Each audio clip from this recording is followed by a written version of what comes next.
tratto dall'acclamato bestseller. Chi è, papà? Max ha bisogno di aiuto. Il premio Oscar Jeffrey Rush. Ho paura. La candidata premio Oscar Emily Watson. Storia di una ladra di libri. I just thought it was such an incredible piece of work. I'd not read anything like it, you know. At the time I was reading quite a few scripts and there was nothing really that touched me in the way that this story did. You know, about an individual, in this case a young girl who's growing up at a terrible time, and she has really nothing going for her. You know, she can't read or write, her parents are being moved from town to town. Eventually she becomes an orphan and she has to go to a strange place and she's bullied at school. All these terrible things, and yet in spite of all that, through learning to read and through the people she meets, she becomes inspired and she begins to think as an individual and to become, her will develops, so she has such strong spirit.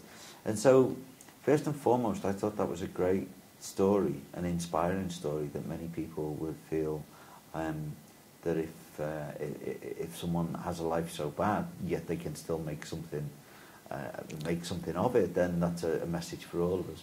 And there was many things, you know, the canvas as well that story set, which is such a terrible time, Nazi Germany in the 30s and into the war years.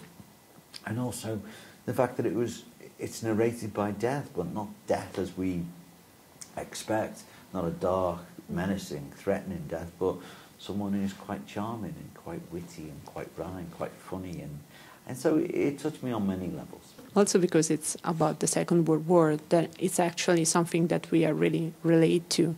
Like, we have probably, most of us has a direct link with that period due to our grandparents or people that we know. So I was wondering, how did you relate and how did you decide to transpose this historical event? Well, I think like many people of my generation, we have a connection. You know, my mother and father lived through the war in England, in a small town, Liverpool, in the north. It's a dock, it's a seaport, a city, and that was also bombed heavily during the war because of strategic reasons.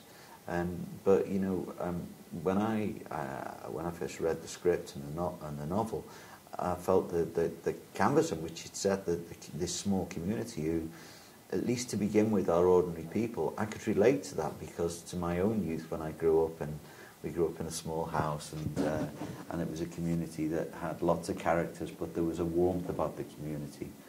And I was intrigued by the fact that, you know, that a regime could come along like the Nazi Party and Nationalist Socialist Party and corrupt that innocence and really divide it, because there is so much proof that there were people who did help Jewish people at that time, who put their own lives at risk because they believed in doing the right thing. And I was interested how you could take such a small community and basically destroy the fabric or corrupt a generation into believing something that was very wrong. And I was also interested about why and how some people stood up to that and realised this was wrong, and they would do what they could. They would put their own lives on the risk to save others.